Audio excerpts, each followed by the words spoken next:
Halo sahabat tonton, siapa yang penasaran dengan kelanjutan cerita di drama 12? Yuk kita mulai jalur cerita kelanjutan episode 2 ya.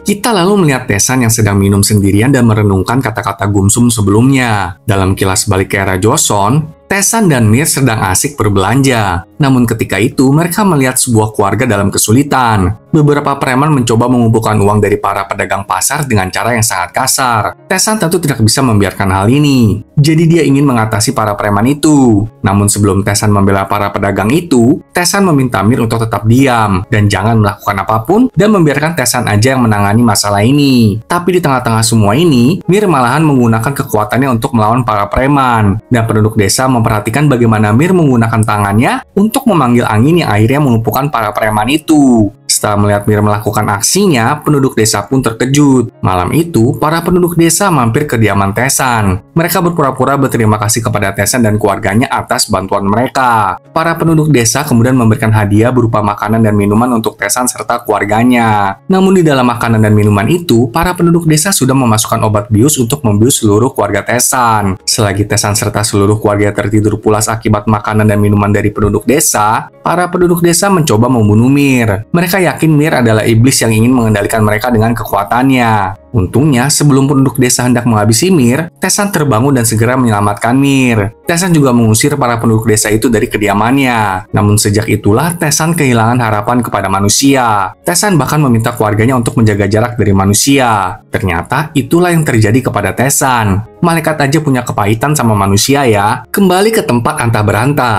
Sekarang Ogwi telah bangkit. Sang pemimpin yang bernama Samin menyambutnya dan mengatakan bahwa mereka telah mencari Ogwi selama 1000 tahun.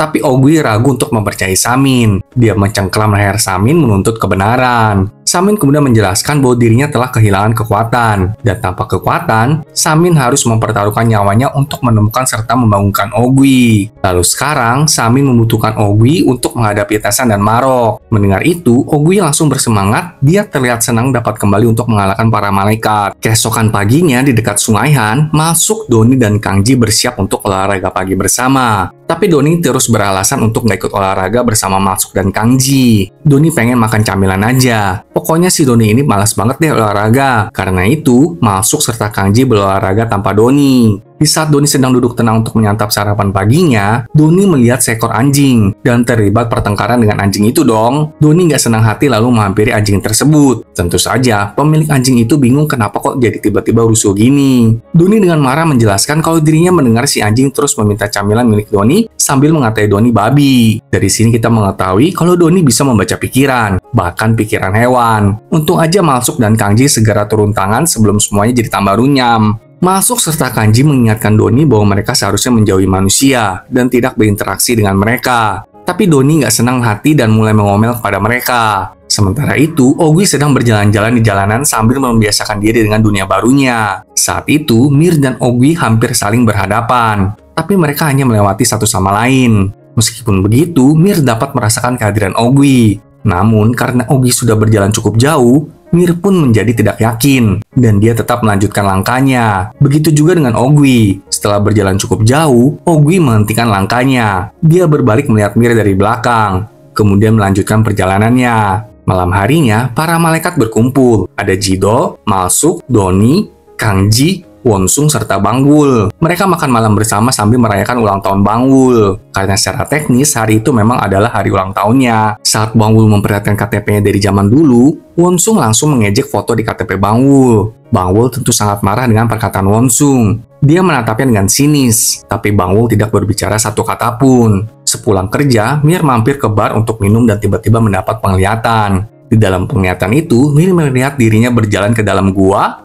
lalu melihat seorang pria berpakaian hitam. Saat Mir mendekati pria itu berbalik dan memperlihatkan sosok iblis dengan wajah yang terdistorsi. Tentu saja, penglihatan itu membuat Mir merasa tidak enak. Apalagi saat Mir sedang duduk tenang dan meminum anggurnya, dua pria mendekat lalu menggoda Mir. Mir mencoba mengusir mereka, tetapi mereka terus mengganggunya. Karena lelah, Mir menghajar kedua pria itu sampai pingsan. Setelah itu, Mir membayar tagihannya lalu pergi dari bar tersebut. Di tempat lain, Ogwi bertemu dengan Samin di sebuah atap gedung. Sekali lagi, Samin mengulangi bagaimana ia kehilangan kekuatannya. Sementara para malaikat dan manusia berkembang pesat. Samin ingin menggunakan kekuatan Ogwi untuk menciptakan kekacauan di dunia manusia. Samin juga menginfokan kepada Ogwi kalau para malaikat telah kehilangan kekuatan mereka. Dan sekarang, para malaikat itu hidup sebagai manusia biasa. Samin punya rencana untuk memberikan kekuatan yang lebih kepada Ogwi, yaitu mereka harus menemukan 3 batu jiwa yang telah Hete tinggalkan.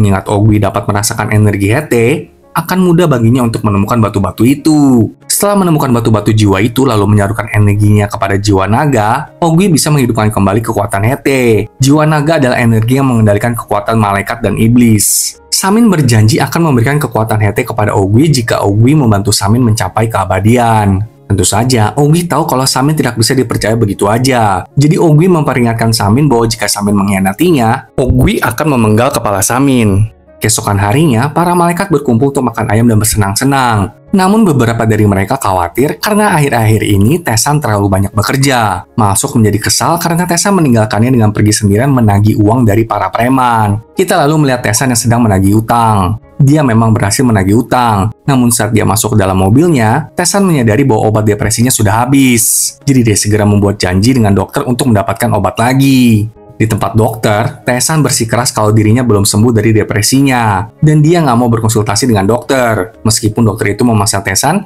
untuk konsultasi dulu sebelum mendapatkan obat. Tesan pokoknya nggak mau mendengarkan dokter. Dia hanya menginginkan obatnya lalu menyuap sang dokter, agar dokter itu bersedia memberinya persediaan obat selama 2 bulan ke depan. Melihat uang segepok, dokter itu pun menutup mulutnya, lalu segera memberikan obat yang Tesan butuhkan. Kembali ke Samin, para anggotanya menyuruh Samin untuk menghabisi Ogwi. Tapi Samin memperingatkan mereka untuk tidak boleh menyentuh Ogwi, sampai Ogwi berhasil menemukan 3 batu jiwa. Setelah itu, mereka melakukan ritual. Kemudian beberapa iblis berjalan menuju dinding api. Tapi begitu para iblis berjalan melewati dinding api itu, kalung dari para malaikat menyala. Ternyata para malaikat itu memiliki kalung yang menandakan kekuatan hewan mereka. Dan malam itu, kalung mereka menyala. Tentu saja, itu membuat semua malaikat tersebut terkejut. Mereka sepertinya tahu bahwa ancaman roh jahat akan segera datang. Karena itulah, Wonsung, Malsuk, Kangji, Doni, serta Jidol pun berkumpul untuk pergi mencari jejak roh jahat. Jidol memberitahu mereka kalau dia sudah menelepon Marok yang menyatakan Marok sedang dalam perjalanan. Dalam perjalanan, Marok menelepon Mir hendak memperingatkannya. Tetapi sayangnya, Mir melewatkan telepon Marok karena ia sedang sibuk bekerja.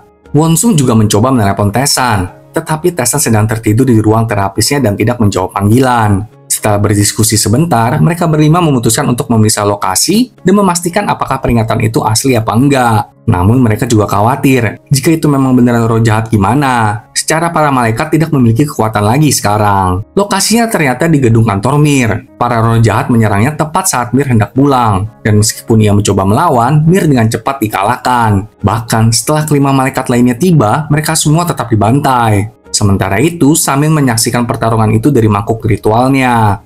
Bersamaan dengan itu, Tesan tiba di kantor dan menyadari kantornya kosong. Ia berjalan ke ruangannya dan melihat kalungnya yang menyala. Bangwul lalu mendatangi Tesan dan menunjukkan kalungnya yang juga menyala kepada Tesan. Marok pun tiba di lokasi perkelahian dan menyaksikan para malaikat berjuang melawan pukulan dari para roh jahat. Sementara itu Ogwi, dia berdiri di atap. Matanya berubah menjadi merah yang mengancam.